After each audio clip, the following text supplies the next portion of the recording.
நாம் சிந்தனைக்கு எதுவாக எடுத்துக்கொண்ட வேத பகுதி 103ஆம் சங்கீதத்தை நாம் திருப்பிக் கொள்வோம். சங்கீதம் 103. 3 வாரங்களாக சங்கீதம் 103ஐ நாம் சிந்தித்து கொண்டு வருகிறோம். இந்த நாளிலும் கூட அதோட தொடர்ச்சியை நாம் சிந்தித்து நிறைவு செய்வோம். 103ஆம் சங்கீதம். இதற்கான தலைப்பு கர்த்தருடைய அளவற்ற கிருபையும் மனிதனுடைய தகுதியற்ற தன்மையும் என்ற தலைப்பிலே நாம் படித்து கொண்டு வருகிறோம். குறிப்பாக இந்த சங்கீதத்திலே கர்த்தருடைய கிருபையையும் அவருடைய இரக்கத்தையும் அவருடைய அன்பையும் அதிகமாக நாம் பார்க்க முடியும். ஆகவே தான் இதற்கான தலைப்பு கர்த்தருடைய அளவற்ற கிருபையும் மனிதனுடைய தகுதியற்ற தன்மையும் என்ற தலைப்பிலே நாம் இதை சிந்திக்கும்படியாக நாம் இருக்கிறோம். 1 - 5 வரைக்கும் உள்ள வசனத்தை நாம் பார்த்தோம். தனிப்பட்ட ஆத்துமாக்கான அழைப்பை பற்றி தாவீது சொல்லுகின்றார். 6 - 18 வரைக்கும் உள்ள வசனத்தை நாம் பார்க்கும்போது விசுவாசிகளுக்கான பொதுவான அழைப்பை பற்றி சொல்லுகின்றார். 19 - 22 வரைக்கும் உள்ள வசனத்தை பார்க்கும்போது சகல படைப்புகளுக்கான அழைப்பை பற்றி சொல்லுகின்றார். மொத்தத்தில் இந்த 3 பகுதிகளும் அழைப்பை குறித்து பிரதானப்படுத்தி சொல்லுவதை நாம் பார்க்கிறோம். மறுபடியுமாக நாம் வாசிக்கிறோம். 1 - 5 வரைக்கும் தனிப்பட்ட ஆத்துமாவுக்கான அழைப்பு, 2வது பகுதி விசுவாசிகளுக்கான அழைப்பு, 3வது பகுதி சகல படைப்புகளுக்கான அழைப்பு. இதை இன்னும் ஒரு விதத்திலே நாம் சொல்லுவோம் என்று சொன்னால் 1 - உள்ள வசனங்கள் தனிப்பட்ட ஆத்துமாவுக்கு கடவுள் செய்த நன்மைகள் இந்த பகுதிகளிலே அதிகமாய் சொல்லப்பட்டுகிறது. 5 வசனங்களிலே 6 - 18 வசனம் வரைக்கும் நாம் பார்க்கும்போது முழு இஸ்ரவேலருக்கும் தேவன் செய்த நன்மைகள் ஏராளம் அதிகமாக இருக்கிறது என்று சொல்லப்பட்டுகிறது. 19 - 22 வசனம் வரைக்கும் பார்த்தோம்னு சொன்னால் நித்தியத்தில் உள்ளவைகளுக்கு அதாவது பரலோகத்தில் உள்ளவைகளுக்கு தேவன் செய்த நன்மைகள் ஏராளம். ஆக மொத்தம் எல்லாரும் அவரை துதிக்க நன்றி சொல்ல கடமைப்பட்டுக்கிறோம். ஒரு தனி மனிதனுடைய ஆத்துமாவிலே தொடங்கி விசுவாசிகள் அதாவது சபையை ஆரம்பித்து அதை தொடர்ந்து பரலோகத்தில் இருக்கிற படைப்புகள் வரைக்கும் அவரை துதிக்க கடமைப்பட்டிருக்கிறோம். இதுதான் இந்த 103ஆம் சங்கீதம் நமக்கு சொல்லித்தரக்கூடிய ஒரு பாடமாக இருக்கிறது. தனிப்பட்ட ஆத்துமாவில் ஒரு மனிதன் கடவுள் செய்த நன்மைகளை உணரும்போது மட்டும்தான் அவன் சபையிலே வந்து கடவுளை பகிரங்கமாக துதிக்க முடியும்.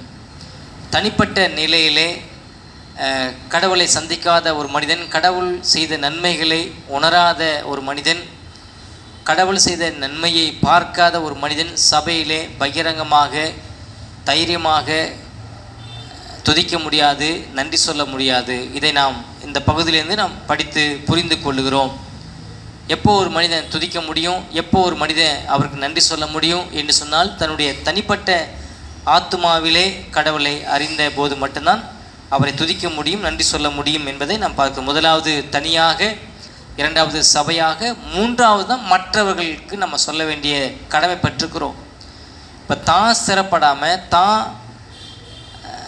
கடவுளை அறியாமல் சபையில் என்னுடைய பங்களிப்பை நான் செலுத்த முடியாது. ஒருபோது நான் பங்களிப்பை செலுத்த முடியாது. சபையில் நான் ரொம்ப ஆரோக்கியமாக நான் வாழ முடியாது, செயல்பட முடியாது. இப்போ 2வது நிலை. 3வது மற்றவர்களுக்கு சபைக்கு வராத வெளியில் இருக்கிறவர்களுக்கு அவருக்கு நான் சுவிசேஷம் சொல்ல முடியாது. அப்போ தனிப்பட்ட முறையில் எனக்கு மாற்றம் நடந்திருக்க வேண்டும். அந்த மாற்றத்திற்கான அடையாளத்தை சபையிலே நான் அனுசரிக்க வேண்டும். 3வது அதை மக்களிடத்தில் கடந்து செல்ல வேண்டும், மக்களை சந்தித்து நான் அழைக்க வேண்டும். இதுதான் இந்த சங்கீதம் எனக்கு சொல்லிக் கொடுக்கக்கூடிய ஒரு சத்தியமாக இருக்கிறது. தாவீது தன்னுடைய ஆத்துமாவிலே கடவுள் யார் என்பதை அறிந்திருக்கிறார். கடவுள் எப்பேற்பட்டவர் என்பதை அவர் அறிந்திருக்கிறார். அவரை ஏன் துதிக்க வேண்டும் என்பதை அறிந்திருக்கிறார். ஏன் அவருக்கு நன்றி செலுத்த வேண்டும் என்பதை அவர் அறிந்திருக்கிறார். நன்றி கெட்டத்தனமாக என்னுடைய இருதயமானது, என்னுடைய ஆத்துமாவானது, என்னுடைய மனசாட்சியானது மழுங்கிவிடக்கூடாது என்பதை அறிந்திருந்திருந்தார். ஆகவே தான் முதலாவது தனக்குத்தானே அவர் போதித்துக் கொள்ளுகிறார். முதலாவது தனக்குத்தானே அவர் கட்டளையிட்டு கொள்ளுகிறார். என் ஆத்துமாவே நீ நன்றி கெட்டத்தனமாக இருக்காதே, என்னுடைய ஆத்துமாவே கர்த்தரை நோக்கி பாரு, கர்த்தரை நோக்கி நன்றி சொல்லு, கர்த்தரை துதி, கர்த்தரை நோக்கி பாரு என்று சொல்லி தனக்குத்தானே அவர் கட்டளையாக சொல்லிக் கொள்கிறார். தனக்குத்தானே ஒரு போதனையாக சொல்லிக் கொள்ளுகிறார். இதே அனுபவம் தான் அவருடைய பிள்ளையாக இருக்கிற உங்களுக்கும் எனக்கும் தேவை என்பதை இந்த பகுதியில் நாம் படித்து புரிந்து கொள்கிறோம். இப்போ 1-5 வரைக்கும் உள்ள வசனத்தை வாசித்து பார்க்கும்போது தாவீது என்ன சொல்லுகிறார், என்ன சொல்ல வருகிறார்? தனிப்பட்ட ஆத்துமாவுக்கு கடவுள் என்னென்ன நன்மை செய்தார் அப்படியே அறுக்கிறார். ஒன்றன் பின் ஒன்றாக கிட்டத்தட்ட ஒரு 9 காரியங்களை அங்கே சொல்லி கொடுக்கிறார். முதல் காரியங்களை நான் பார்க்கும்போது 1-2 வசனங்களை, என் ஆத்துமாவே என் முழு உள்ளமே, மறுபடியும் சொல்ல என் ஆத்துமாவே, கிட்டத்தட்ட என் என்ற வார்த்தையை 3 இடத்துல அவர் பயன்படுத்துகிறார். இப்போ என் என்று சொல்லும்போது என் ஆத்துமாவை கர்த்தரை ஸ்தோத்திரி. கர்த்தர் என்று சொன்னால் எல்லாவற்றுக்கும் அதிகாரம் உடையவர் என்று சொல்லி அர்த்தம். எல்லாவற்றையும் தன்னுடைய அதிகாரத்திலே தாங்குகிறார் என்பது அர்த்தம். இந்த முழு உலகத்தையும் முழு படைப்புகளையும் தன்னுடைய வல்லமையினாலே தம்முடைய ஞானத்தினாலே அதை தாங்குகிறார், அதை பராமரிக்கிறார் என்று சொல்லி அர்த்தம். எனவே என் ஆத்துமாவை கர்த்தரை ஸ்தோத்திரி, கர்த்தருக்கு நன்றி சொல்லு, கர்த்தரை துதி, மனமாற துதி, நீ வாயார துதி, சத்தமிட்டு துதி என்று சொல்லி அந்த சத்திய வைராக்கியத்தோடு கூட சொல்வதை பார்க்கிறோம். 2வது என் முழு உள்ளமே என்று சொல்கிற வார்த்தைக்கு வார்த்தை மாறுபடுவதை பார்க்கிறோம். என் முழு உள்ளமே சொன்னால் என்னுடைய உடலில் இருக்கக்கூடிய அனைத்து உறுப்புகளும் சேர்ந்து பரிசுத்த நாமத்தை ஸ்தோத்திரி என்று சொல்லி சொல்லுகிறான் சங்கீதக்காரனாகிய தாவீது. என் உறுப்புகள் அனைத்தும் சேர்ந்து முழு உள்ளமே கடவுளை நீ துதி, கடவுளுக்கு நன்றி செலுத்து, பரிசுத்த நாமத்தை துதி. முதலாவது கர்த்தரை துதி என்று சொல்கிறான். 2வது அவருடைய பரிசுத்த நாமத்தை துதி என்று சொல்கிறான். 3வது என் ஆத்துமாவை என்று சொல்லி ஆரம்பித்து கர்த்தர் செய்த சகல உபகாரங்களை நீ மறக்காத என்று சொல்லுகிறான். கர்த்தர் உனக்கு எவ்வளோ நன்மைகளை செய்திருக்கிறார். அதன் பிறகு சொல்லக்கூடிய காரியங்களை பார்த்தேன்னு சொன்னால், உன் அக்கிரமங்களை அவர் மன்னித்தார். இதெல்லாம் தன்னுடைய ஆத்துமாவை பார்த்து தனக்குத்தானே போதித்து கொள்ளுகிறான்.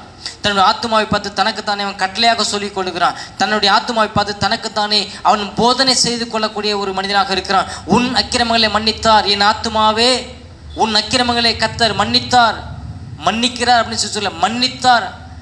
கடந்த காலம், நிகழ்காலம், எதிர்காலம் 3 காலத்தை உள்ளடக்க சொல்றான். உன் அக்கிரமங்களை கர்த்தர் மன்னித்தார், உன் நோய்களை கர்த்தர் குணமாக்கினார், உன் பிராணனை அழிவுக்கு விலக்கி மீட்டார், உன்னை கிருபையினாலும் இரக்கங்களாலும் முடிசூட்டினார், உன் வாயை நன்மையினால் திருப்தியாக்கினார், உன் வயதை வாழ வயதை போலாக்கினார். இதெல்லாம் கடந்த நிகழ்ந்த எதிர்காலம் 3 காலத்திலே உள்ளடக்கி சொல்லுகிறான் இந்த சங்கீதக்காரனாகிய தாவீது. கிட்டத்தட்ட 9 நன்மைகள் சொல்லக்கூடிய ஒரு மனிதனாக இருக்கிறான்.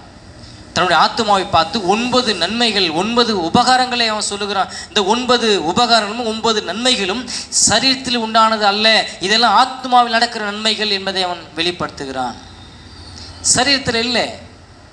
இன்றைக்கி இருக்கிற கிறிஸ்தவம் இன்றைக்கு சரீரத்துக்கு அடிமைப்பட்டு சரீரத்துக்கு முக்கியத்துவம் கொடுத்து உணர்ச்சிக்கு முக்கியத்துவம் கொடுத்து இன்றைக்கி கடவுள் யாருன்னு சொல்லி அறிந்து கொள்ளாத படிக்கும் வெளியில் இருக்கிற ஜனங்கள் இந்த வழிபடக்கூடிய ஜனங்களை பார்த்து ஏளனம் பண்ணுவதற்கும் பரியாசம் பண்ணுவதற்கும் தான் வெளியில் உள்ள ஜனங்கள் எல்லாம் இன்றைக்கு கேலி கூத்து போல செய்து கொண்டிருக்கிறார்கள் சபையிலே அன்பானவர்களே. ஆனால் ஆத்துமாவுக்கும் அவர்கள் செய்யக்கூடிய ஆராதனைக்கு எந்த சம்பந்தமும் இல்லை, எந்த முரணுமே இல்லை என்று சொல்லி நாம் பார்க்குறோம். எவ்வளோ முரண்பாடு இருக்கிறது வேதத்துக்கும் அவர்கள் ஆராதனைக்கு இருக்கும். ஆனால் சங்கீதக்காரனாகிய தாவீது மூலமாக நாம் அறிந்து கொள்ளுகிற ஒரு உண்மை என்ன சொன்னால், என் ஆத்துமாவே என் முழு உள்ளமே என் ஆத்துமாவே உன் அக்கிரமங்களை மன்னித்தார், உன் நோய்களை அவர் சுமந்து தீர்த்தார், உன் பிராணனை அழிவுக்கு விலக்கி மீட்டார், உன்னை கிருபையினாலும் இரக்கங்களால் முடி சூட்டினார், உன் வாயை நன்மையினால் திருப்தியாக்கினார், உன் வயதை வாழ வயதை போலாக்கினார். இதெல்லாம் தன்னுடைய ஆத்துமாவுக்கு செய்த நன்மைகளை நினைத்து அங்கு சொல்லக்கூடிய ஒரு மனிதனாக இருக்கிறான். தாவீது தன்னுடைய ஆத்துமாவில் கடவுளை துதிக்கும்படியாகவும் நன்றி சொல்லும்படியாகவும் தனக்குத்தானே அழைப்பு விடுவித்துக் கொள்ளுகிறான். தன்னுடைய இருதயத்துக்கு தன்னுடைய ஆத்துமாவுக்கு அவன் கட்டளையிட்டு கொள்ளுகிறான். 9 நன்மைகளும் நீங்கள் வாசித்து பார்த்தீங்கன்னு சொன்னால், கூர்ந்து கவனித்து பார்த்து சொன்னால், இது மனித முயற்சினால் உண்டானது இல்லை, இது மனிதனுடைய தன்மையினால் உண்டானது இல்லை, மனிதனுடைய தகுதியினால் உண்டானது இல்லை, முழுக்க கடவுளுடைய அளவற்ற கிருபையினால் உண்டானது, முழுக்க கடவுளுடைய அளவற்ற இரக்கத்தினாலே உண்டானது, கடவுளுடைய அளவற்ற அன்பினாலே உருவானது. இந்த 9 நன்மைகளும் சுத்தமான கடவுளுடைய கிருபையின்படி, கடவுளுடைய இரக்கத்தின்படி, கடவுளுடைய அன்பின்படி ஒவ்வொரு மனிதனுக்கும் நடந்தது என்று சொல்லி சங்கீதக்காரனாகிய தாவீது மூலமாக சொல்லுகிறான். அடுத்து நீங்கள் பார்த்தீங்க சொன்னால், பெற்றுக்கொண்ட நன்மைகளிலே அதிக முக்கியமான நன்மை எதுன்னு சொல்லி தாவீதை பார்த்து கேட்டீங்கன்னு சொன்னால், அது மன்னிப்பு தான்.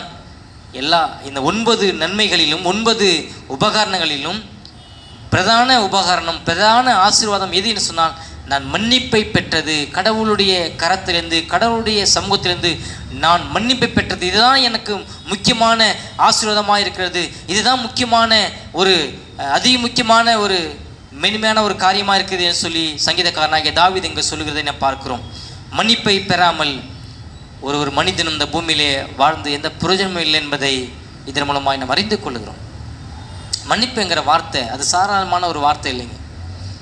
மனிதனை மன்னிக்கிறது அது ஒரு வார்த்தை இல்லை. நீங்கள் கேட்ட வாசித்து பார்த்தீங்கன்னு சொன்னால் 103 அதே சங்கீதத்தில் அவன் தாவீது சொல்லும்போது கடவுளுடைய குணாதிசயம் அவன் சொல்கிறான். குணாதிசயம், கடவுளுடைய குணாதிசயம் எப்படி இருக்குது, கடவுளுடைய மன்னிப்பு எப்படி இருக்குது ஒரு மனிதனுக்கு அப்படின்னு சொல்லும்போது அது வானத்திற்கும் பூமிக்கும் உள்ள தூரம், அதை ஒப்பிட்டு சொல்லுகிறான்.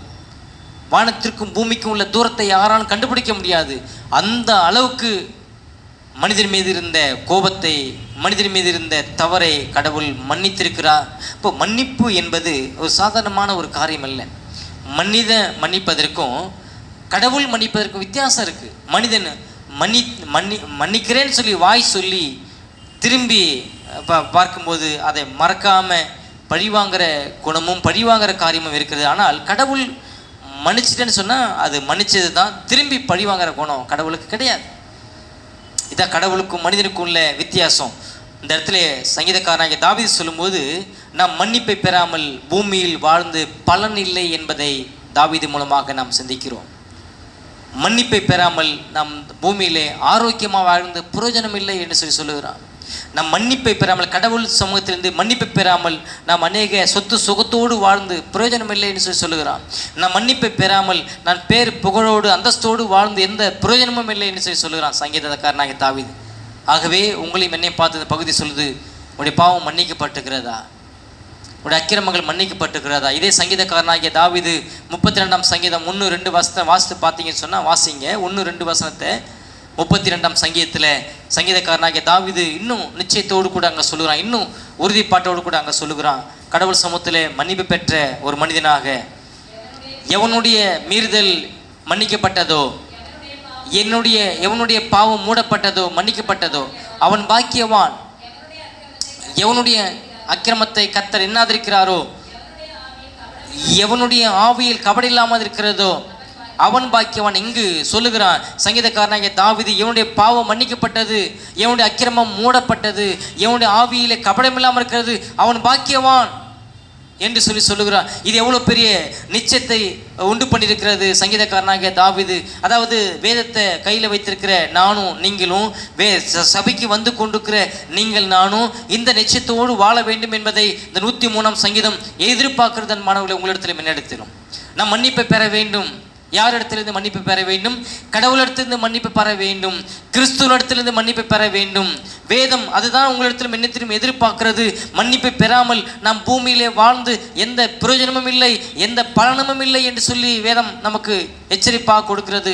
நாம் மன்னிப்பு பெறாமல் நாம் ஆரோக்கியமாக வாழ்ந்து தீர்க்காய்ச்சோடு வாழ்ந்து எந்த பிரயோஜனமும் இல்லை என்று வேதம் சொல்கிறது.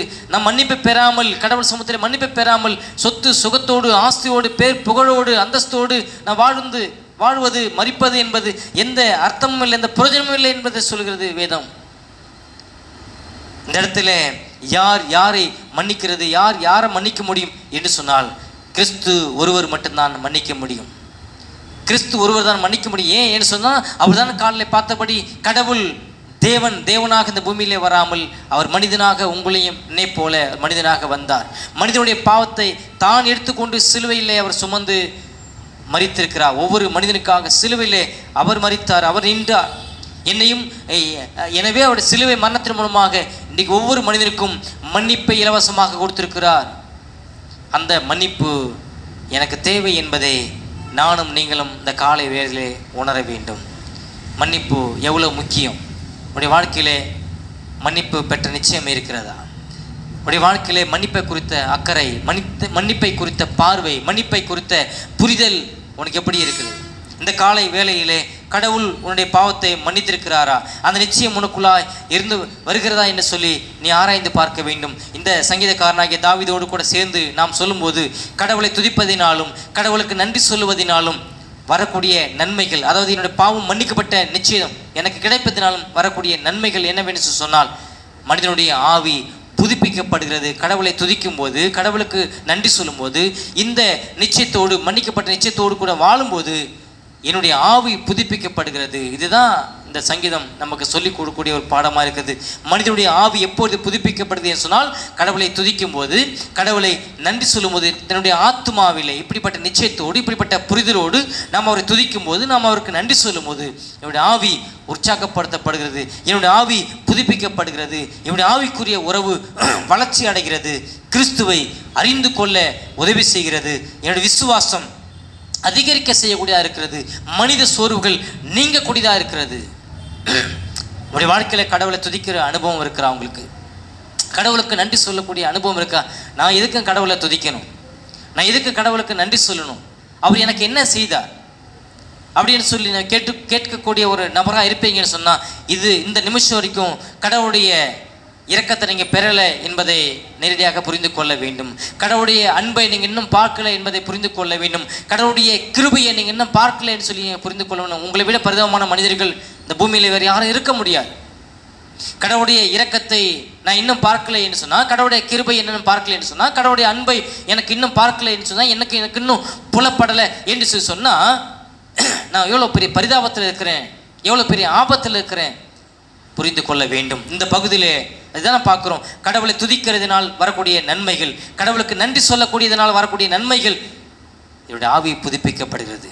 நீ கடவுளை துதிக்கும் போது, உன் வாயால் துதிக்கும் போது உன்னுடைய ஆவி புதுப்பிக்கப்படும், உன்னுடைய ஆவி உற்சாகம் அடையும், உன்னுடைய விசுவாசம் வளர்ச்சி அடையும், உன்னுடைய சோர்வுகள் உன்னை விட்டு நீங்க செய்யக்கூடியதாக இருக்கிறது. உன்னுடைய வாழ்க்கையில் ஆவி புதுப்பிக்கப்பட்டிருக்கிறதா? உன்னுடைய ஆவி உற்சாகமாக இருக்குதா? உன்னுடைய விசுவாசம் வளர்ச்சி அடைஞ்சிருக்கிறதா?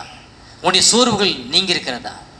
உன்னால் ஒரு அதிகாரத்தை முழுசாக ஒரு நிலையில் நின்று படிக்க முடிகிறதா? ஒரு 10 நிமிஷம் உன்னால் முழங்காலில் இருந்து ஜெபம் பண்ண முடியுதா? உன்னால் ஜெபம் பண்ண முடியல, உன்னால் ஒரு அதிகாரம் கூட படிக்க முடியலன்னு சொன்னால், நீ சோர்வுக்குள்ளே சிக்கி கொண்டிருக்கிற, மறந்துடக்கூடாது. நீ ஆவிக்குரிய சோர்வுக்குள்ளே, ஆவிக்குரிய பாதிப்புக்குள்ளே உற்சாகமெல்லாம் வாழ்ந்து கொண்டிருக்கிற, உன்னுடைய ஆவி இன்னும் புதுப்பிக்கப்படலை. உன்னுடைய ஆவி புதுப்பிக்கப்படணும்னு சொல்லிட்டு நீ விரும்பு, நீ கடவுள் சமூகத்தில் முன்னேறி வான்னு சொல்லி இந்த பகுதி மூலமாக நம்ம உற்சாகப்படுத்துகிறார் ஆண்டவர். இன்னும் சொல்லப்போனால், படைத்த கடவுளை துதிக்கவும் நன்றி சொல்லாமலும் இருக்கும்போது மனிதனுக்கு ஏற்படக்கூடிய விளைவுகள் என்ன என்று சொன்னா, மனசோர்வு வருகிறதுங்க. நீ என்னைக்கு கடவுளை துதிக்காமல் இருக்கிறியோ, கடவுளுக்கு நன்றி சொல்லாமல் இருக்கிறியோ, கடவுளை அறிந்து கொள்றதில் ஆர்வம் இல்லாமல் இருக்கிறியோ, உனக்கு அதிகமாக மனசோர்வு வரக்கூடியதாக இருக்கிறது. மறந்துடக்கூடாது. மனசோர்வுகள் வருகிறது, மனக்குழப்பங்கள் வருகிறது, குறை கூறும் மனப்பான்மை வருகிறது, மனிதனை பற்றிய குறைகள் உனக்கு கூறக்கூடிய ஒரு மனப்பான்மை வருகிறது, சபையை பற்றிய குறை கூறக்கூடிய மனப்பான்மை வருகிறது, கடவுளை பற்றிய குறை கூறக்கூடிய மனப்பான்மை வருகிறது. மறந்துடக்கூடாது.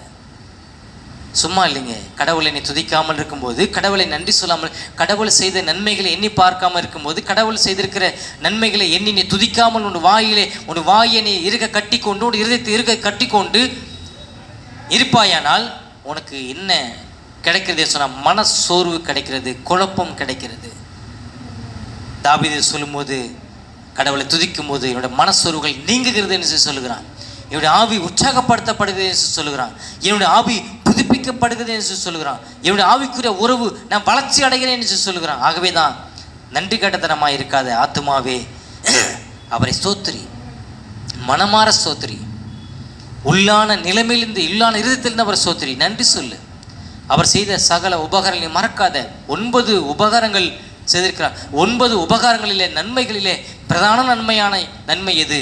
என்னுடைய பாவத்தை அவர் மன்னித்திருக்கிறார். ஆகவே இவ்வளோ மன்னிப்பை பெற்றுக்கிறேன் நான், இவ்வளோ இரக்கத்தை பெற்றுக்கிறேன் நான், இவ்வளோ கிருபை பெற்றுக்கிறேன் நான், அப்படியே அன்பை பெற்றுக்கிறேன் நான். அவர் துதிக்காமல் எப்படி இருக்க முடியும்? உன்னுடைய வாழ்க்கையில் நீ கடவுளை துதிக்காமல் இருக்கிறேன்னு சொன்னான், கடவுளுக்கு நன்றி சொல்லாமல் இருக்கிறேன்னு சொன்னான், உன்னுடைய ஆவி புதுப்பிக்கப்படலை. நீ ஒத்துக்கோ.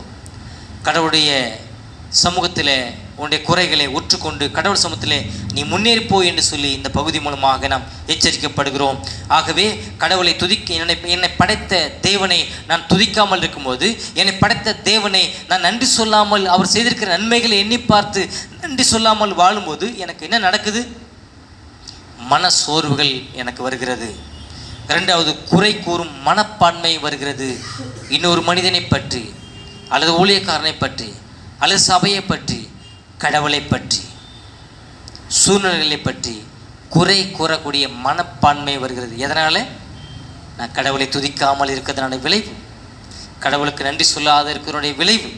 அடுத்து நான் பார்த்தோன்னு சொன்னால், என்னுடைய இருதயம், மனிதனுடைய இருதயம் கடவுளுக்கு நன்றி சொல்லாமல் இருக்கும்போது, துதியாமல் இருக்கும்போது மனிதனுடைய இருதயம் நன்றி கெட்ட இருதயமாக மாறி விடுகிறது.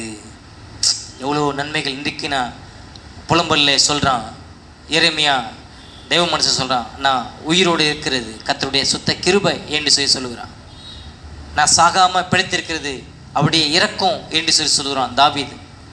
நான் நிர்மூலமாக்கப்படாமல் இருக்கிறது அவருடைய சுத்தமான கிருபை, அவருடைய இரக்கத்திற்கு முடிவில்லை, அவருடைய இரக்கத்திற்கு அளவில்லை என்று சொல்லுகிறான். அன்பானவர்கள், இன்றைக்கி நீங்கள் நானும் உயிரோடு கூட இருக்கிறோம் என்று சொன்னால் கடவுளுடைய சுத்தமான கிருபை, சுத்தமான இரக்கம், அவருடைய தயவு, அவருடைய அன்பினால் நாம் உயிரோடு கூட இருக்கிறோம். ஆகவே அவருக்கு நன்றி சொல்லாமல் இருக்கும்போது, அவரை துதியாமல் இருக்கும்போது நம்முடைய இருதயம் நன்றி கட்ட இருதயமாய் மாறிவிடுகிறது. இது எவ்வளோ பெரிய பரிதாபம் பாருங்கள். ஒரு மனிதன் நம்மளுக்கு ஒரு உதவி செய்கிறான்னு சொன்னால் உடனே நன்றி சொல்லணும்னு சொல்லி எதிர்பார்க்குறோம், நன்றி சொல்லணும்னு சொல்லி எதிர்பார்க்குறோம். நன்றி சொல்லணும்னு சொன்னால், என்னடா மனுஷனே இதுக்கு நன்றி சொல்ல முடியாதா? நன்றி சொல்லக்கூடியமா உனக்கு மனசு இல்லை, வாய் வரல, திட்டிக்கிறோம். மனுஷனே அப்படி எதிர்பார்ப்பு இருந்து நம்ம அதை நொந்து கொள்ளுறோம். ஆனால் கடவுள் சமூகத்திலேருந்து இவ்வளோ உதவி பெற்று கொண்டிருக்கிற நாம் அவருக்கு நன்றி சொல்லாமல் வாழும்போது, அவரை துதிக்காமல் வாழும்போது நம்ம என்ன செய்கிறோம்? என்ன மாறுகிறோம்? நன்றி கட்ட இருதயமாய் நம்முடைய இருதயம் மாறிவிடுகிறது. உன்னுடைய இருதயம் எப்படி இருக்குது? இந்த காலை நேரத்தில் கடவுளுக்கு முன்பாக நீங்கள் சொல்லுங்கள், என்னுடைய இருதயம் கடவுள் சமூகத்தில் நன்றி உடைய இருதயமாக இருக்கிறதா, நன்றி கட்ட இருதயமாக இருக்கிறதா? அடுத்ததாக சொல்கிறான், கடவுளை துதிக்காமல் இருக்கும்போது, அவருக்கு நன்றி சொல்லாமல் இருக்கும்போது என்னுடைய இருதயம் ஆட்டோமேட்டிக்காக அவிசுவாசம் கொள்ளுகிறது. இதெல்லாம் அந்த பகுதியிலிருந்து நம்ம எச்சரிக்கப்படுகிற ஒரு பாடம். அவிசுவாசம் கொள்ளுகிறது, என்னுடைய இருதயம் பலவீனப்படுகிறது, என்னுடைய இருதயம் பெருமை கொள்ளுகிறது, என்னுடைய இருதயத்துக்குள்ளே தேவையில்லாத கவலைகள் உள்புகிறது, ஆறுதல் இல்லாமல் இருக்கிறது, மகிழ்ச்சி இல்லாமல் இருக்கிறது, உற்சாகம் இல்லாமல் இருக்கிறது. இதெல்லாம் ஏதாவது எனக்கும் இந்த பகுதிக்கும் சம்பந்தம் இல்லைன்னு சொல்லி கடந்து போக முடியுமா? அன்பானவர்களே, கடவுளை நான் துதிக்கும்போது 4-5 நன்மைகள் நடக்குதுங்க. என்னுடைய ஆவி உற்சாகப்படுத்தப்படுகிறது, என்னுடைய ஆவி புதுப்பிக்கப்படுகிறது, என்னுடைய விசுவாசம் வளர்ச்சி அடை செய்கிறது, என்னுடைய ஆவிக்குரிய உறவு வளர்ச்சி அடை செய்கிறது, கிறிஸ்துவை அறிந்து கொள்வதற்கு உதவி செய்கிறது, வழி நடத்துகிறது. ஆனால் கடவுளை துதிக்காமல் நன்றி சொல்லாமல் இருக்கும்போது கிட்டத்தட்ட 10 காரியங்கள், 10 பலவீனங்கள், 10 குறைவுகள் என்னை தாக்குகிறது. எவ்வளோ பெரிய ஒரு பரிதாபத்தில் இருக்கிறேன் என்பதை மறந்துடக்கூடாது, எவ்வளோ பெரிய ஒரு ஆபத்தில் இருக்கிறேன் என்பதை மறந்துடக்கூடாது. மனசோர்வு எவ்வளோ பெரிய ஆபத்து, குறை கூறும் மனப்பான்மை அதை விட ஆபத்து, நன்றி கெட்ட இருதயம் அதை விட ஆபத்து, அவிசுவாசம் கொள்வது அதை விட ஆபத்து, பலவீனப்படுகிறது அதை விட ஆபத்து, பெருமை கொள்ளுகிறது அதை விட ஆபத்து, கவலையை நானே கொண்டு வந்து உள் புகுத்தி கொள்வது அதை விட ஆபத்து, ஆறுதல் இல்லாமல் நம்பிக்கை இல்லாமல் இருப்பது அதை விட ஆபத்து, மகிழ்ச்சி இல்லாமல் இருப்பது அதை விட ஆபத்து, உற்சாகம் இல்லாமல் அதை விட ஆபத்து. உற்சாகம் இல்லை என்று சொன்னால் என்னால் சபைக்கு போகிறத கூட நான் நொந்து கொள்ளுவேன், மறந்துடக்கூடாது. அப்பட்டமான ஒரு உண்மை. உற்சாகம் இல்லை என்று சொன்னால் சபைக்கு போகிறத நொந்து கொள்ளுவேன், கடவுளை தேடுறதை நொந்து கொள்ளுவேன், வேதத்தை படிக்கிறதை நான் நொந்து கொள்ளுவேன், ஜெபம் செய்கிறத நொந்து கொள்வேன். கடவுள் சம்பந்தமான காரியங்களை செய்வதற்கு எல்லாவற்றிலும் நான் உற்சாகம் இல்லாமல் செய்வேன்னு சொன்னால் அது எவ்வளோ பெரிய ஆபத்திலே முடியும் என்பதை இந்த பகுதி மூலமாக எச்சரிக்கப்படுது. ஆகவே தான் சங்கீதக்காரனாக தாவீது சொல்லுகிறான், இப்படிப்பட்ட ஆபத்து வரக்கூடாது என்பதற்காகத்தான், என் ஆத்துமாவே நீ கர்த்தரை ஸ்தோத்திரிக்காமல் இருக்காத, என் முழு உள்ளமே அவருக்கு நன்றி சொல்லாமல் இருக்காத, என் ஆத்துமாவே அவர் செய்த சகல உபகாரங்களையும் நீ எண்ணி பார்க்காமல் இருக்காத, நன்றி கட்டத்தனமாய் உடைய இருதயம் இருந்து விடக்கூடாது என்பதற்காக சங்கீதக்காரனாக தாவீது இவ்வளோ காரியங்களை நமக்கு சொல்லி புரிய வைக்கிறான். கிட்டத்தட்ட 10 காரியங்களை நாம் இனம் கண்டு நம் கடவுள் சமூகத்தில் இந்த 10 காரியங்களுக்கு விலகி வாழ வேண்டுமானால் அவருடைய சமூகத்தில் நாம் இன்னும் அதிகமாய் முன்னேறி செல்ல வேண்டும். நல்ல ஒரு காரியத்தை நம்ம சிந்திக்கிறோங்க.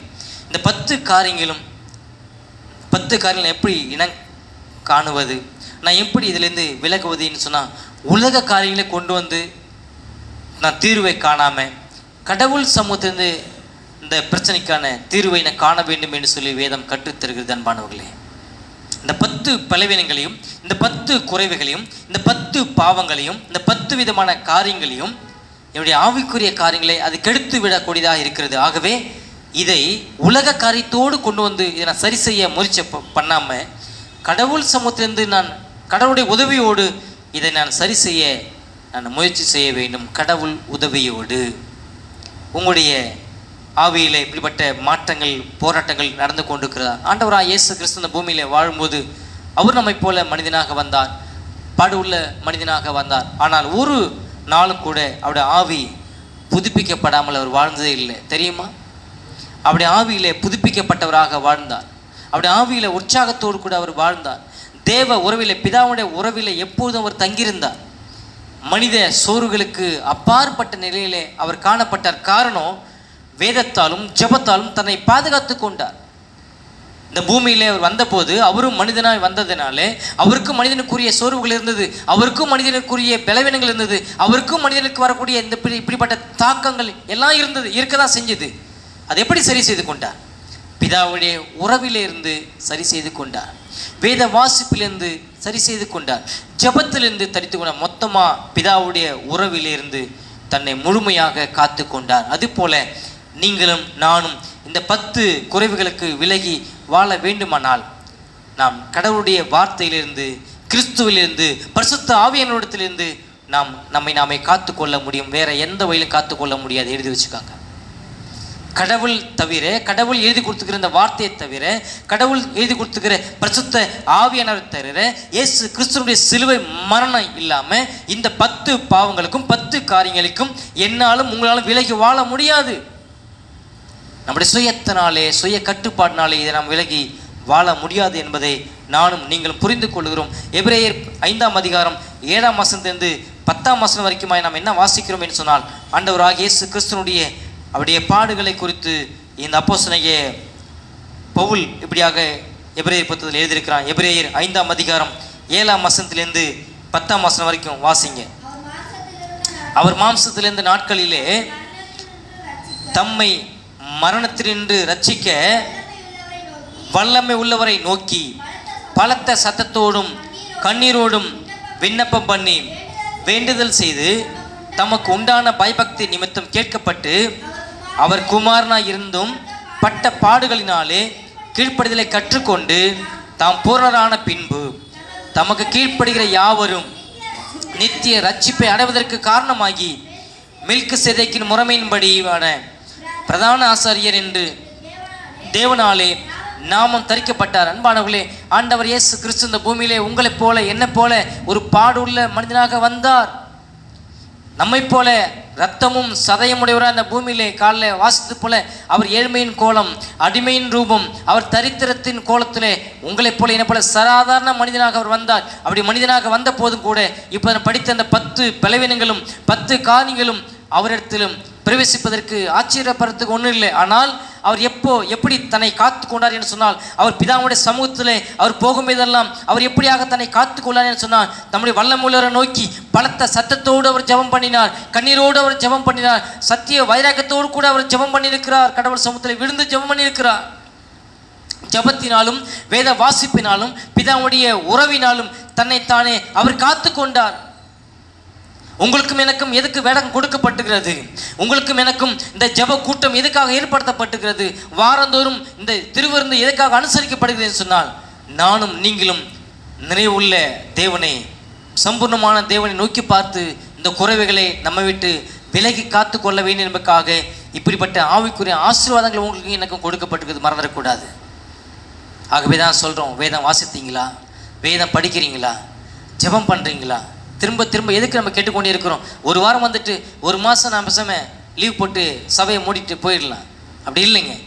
6 நாள் எனக்கான வேலை நாள், எனக்காக வேலை செய்யணும், எனக்காகவும் என்னுடைய மனைவி பிள்ளைகளுக்காகவும் என்னுடைய குடும்பத்திற்காக நான் வேலை செய்ய, நான் உழைக்கணும். 7ஆம் நாளில் என்னை வேலை செய்யக்கூடாது. 7ஆம் நாளில் நான் ஓய்ந்திருக்கணும். அதை பரிசுத்தத்தோடு நான் அனுசரிக்க முயற்சி செய்யணும்.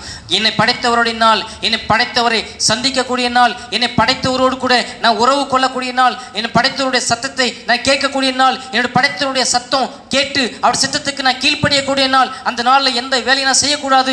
எவ்வளோ தடைகள் இருந்தாலும் கூட, எவ்வளோ போராட்டம் வந்தாலும் கூட, அந்த நாளிலே அவருடைய சமூகத்தில் மாத்திரம் காணப்படுவேன் என்று சொல்லி இந்த சத்திய வைராகத்தோடு நீங்கள் நான் காணப்படும் போது இந்த 10 குறைவுகளுக்கு நாம் விலகி வாழ முடியும். நம்முடைய வாழ்க்கையிலே முறுமுறுப்பு இருக்காது, மனசோர்வு வராது, அதை குறை கூறும் மனப்பான்மை நம்ம இடத்துல இருக்காது, நன்றி கெட்ட இருதயம் இருக்காது, அவிசுவாசம் இருதயம் இருக்காது, பலவீனப்படுகிற இருதயம் இருக்காது, பெருமை கொள்ளுகிற இருதயம் இருக்காது, கவலை கொள்ளுகிற இருதயம் கிடைக்காது, ஆறுதல் இல்லாமல் இருக்க முடியாது, மகிழ்ச்சி இல்லாமல் இருக்க முடியாது, உற்சாகம் இல்லாமல் இருக்க முடியாது. என்னுடைய ஆவியிலே நான் புதுப்பிக்கப்பட்ட ஒரு மனிதனாக வாழ முடியும். என்னுடைய ஆவியிலே உற்சாகப்படுத்தப்பட்ட ஒரு மனிதனாக வாழ முடியும். என்னுடைய ஆவியிலே கிறிஸ்துவை அறிந்து கொள்ளக்கூடிய ஒரு மனிதனாக வாழ முடியும். என்னுடைய ஆவியிலே நம் மனித சோர்வுகளுக்கு நீங்கி என்னால் வாழ முடியும். என்னுடைய ஆவியிலே விசுவாசத்திலே முன்னேற்றி நான் செல்ல முடியும்.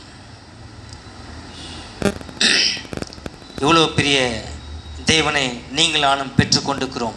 இவ்வளோ பெரிய வேதத்தை நீங்கள் நானும் பெற்றுக்கொண்டிருக்கிறோம். அன்பானவர்களே, உங்களுக்கும் எனக்கும் இருக்கிற சிலாக்கியம் போல வேறு எந்த ஜனத்துக்கும் ஜாதிக்கும் கிடையாது.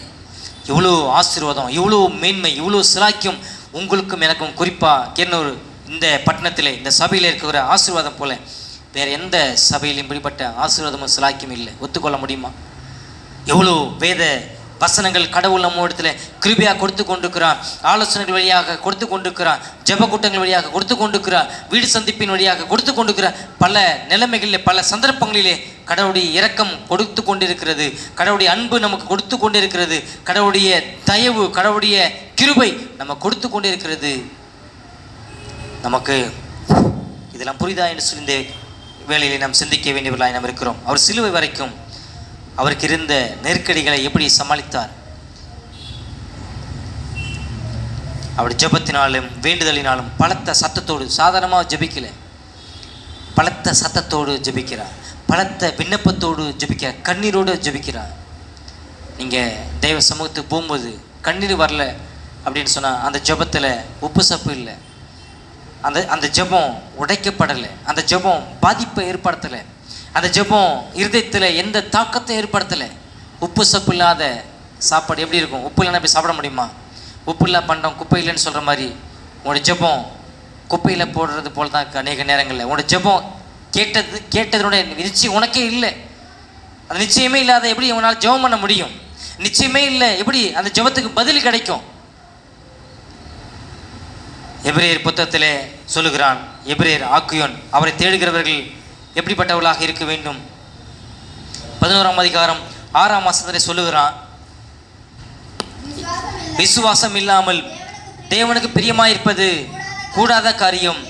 ஏனென்றால் தேவனிடத்தில் சேருகிறவன் அவர் உண்டு என்றும் அவர் தம்மை தேடுகிறவர்களுக்கு பலன் அளிக்கிறவர் என்றும் விசுவாசிக்க வேண்டும். விசுவாசம் இல்லாமல் கடவுளுக்கு பிரியமாக உன்னால் வாழ முடியாது. விசுவாசம் இல்லாமல் தேவனுக்கு பிரியமாய் ஒரு நாளும் ஒருவரும் வாழ முடியாது. காரணம், அவரை தேடுகிறவன் முதல்ல அவர் உண்டு என்று விசுவாசிக்க வேண்டும். கடவுள் இருக்கிறாரா? ஆம் அப்படின்னு சொல்லி ஈஸியாக சொல்லிடுவோம். எப்படி இருக்கிறார்? உனக்கு இருக்கிறாரா? அவர் இருக்கிறார். அப்படி செயல்பாடு நடந்து கொண்டிருக்கிறது, அப்படி கிரியைகள் நடந்து கொண்டிருக்கிறது. உலகத்தில் எனக்கும் கடவுளுக்கும் உள்ள உறவு எப்படி பார்க்கப்படுகிறது? என்னுடைய வாழ்க்கையில் கடவுள் இருக்கிறார் என்பதை நான் எப்படி அறியப்படுகிறேன்? என்னுடைய வாழ்க்கையில் கடவுள் ஈடுபடுகிறார் என்பதை என்னால் எப்படி நான் உணர்த்தப்படுகிறேன்? இங்கே சொல்லுகிறார் அப்போஸ்தலனாகிய பவுல் மூலமாக சொல்லுகிறார், விசுவாசம் இல்லாமல் தேவனுக்கு பிரியமாக நடக்க முடியாது, மனிதனுக்கு பிரியமாய் நடக்க முடியாது. கடவுளுக்கு பிரியமாய் நடக்கும்போது மட்டும்தான் மனிதனுக்கு பிரியமாய் நடக்க முடியும்.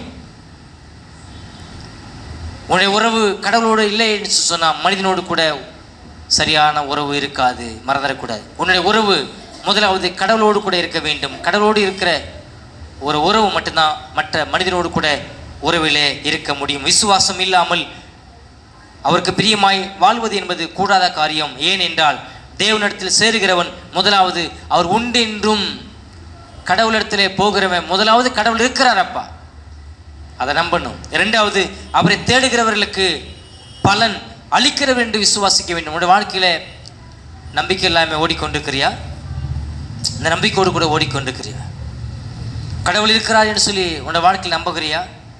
கடவுளை இந்த நிச்சயத்தோடு கூட உன்னோட வாழ்க்கையில் தேடக்கூடிய ஒரு மனிதனாக இருக்கிறியா?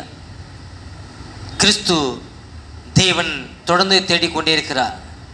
தேவனை பிதாவான தேவனை சார்ந்து அவர் வாழ்கிறார். பிதாவை பிரித்து ஒரு இடத்துல கூட அவர் இங்கே பார்க்க முடியாது. பிதாவும் குமாரனும் பசுத்தாவின் 3 பேரும் ஒரே நிலையில் இருந்து தொடர்ந்து தன்னுடைய திட்டங்களை தன்னுடைய விருப்பங்களை நிறைவேற்றி கொண்டே இருக்கிறார்கள். 1ஆம் வசனத்திலிருந்து 5ஆம் வசனம் வரைக்குமாய் நாம் பார்க்கிறோம்.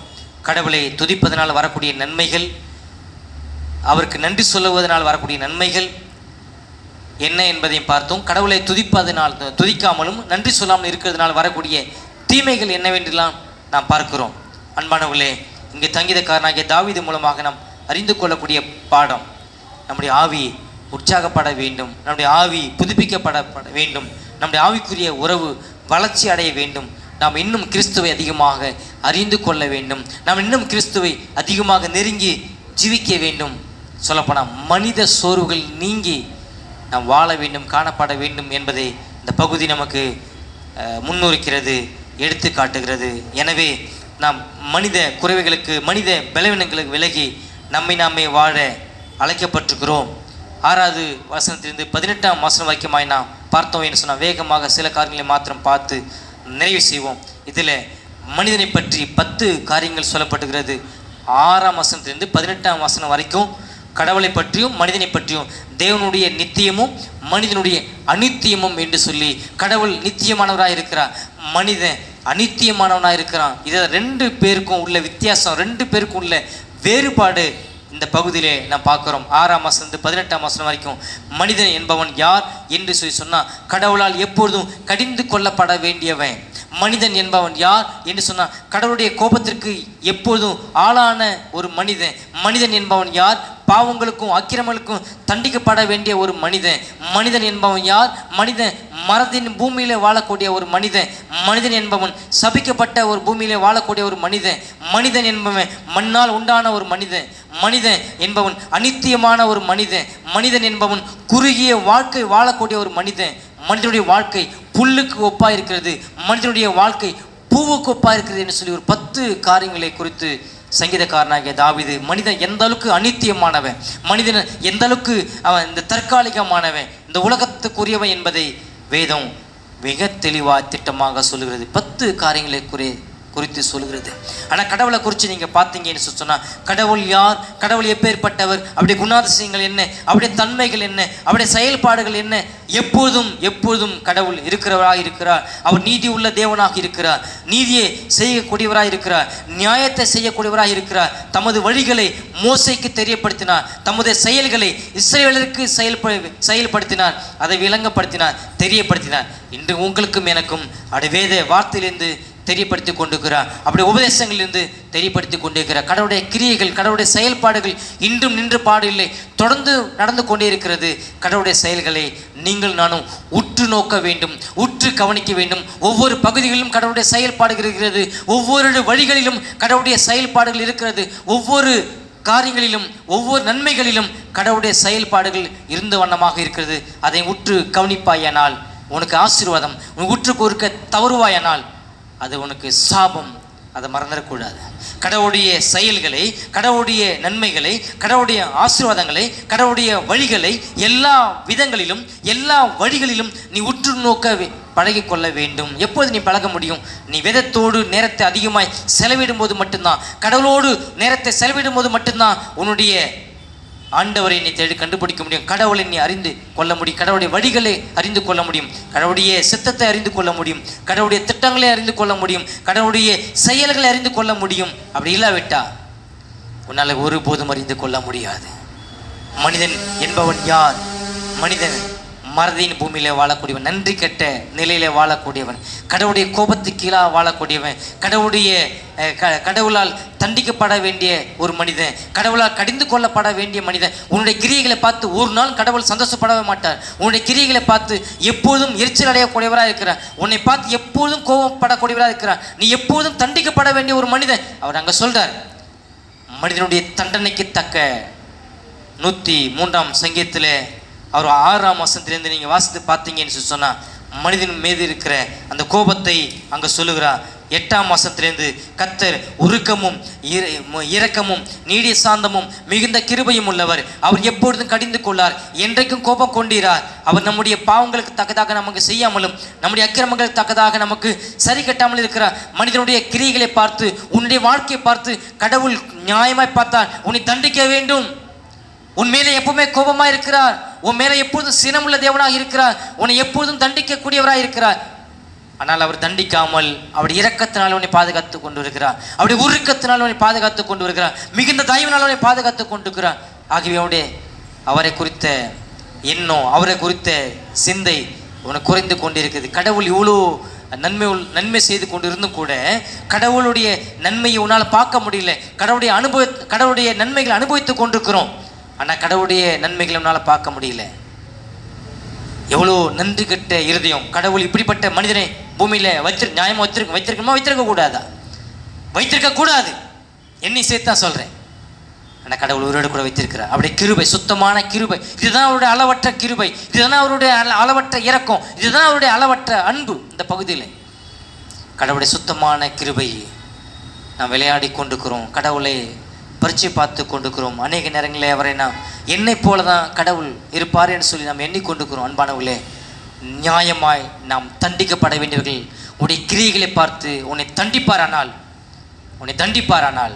உடைய கோபத்தை உன் மேலே உன் தலையில் இறக்குவாரானால் நீங்கள் நான் உயிரோடு கூட இருக்க முடியாது. மறந்துடக்கூடாது.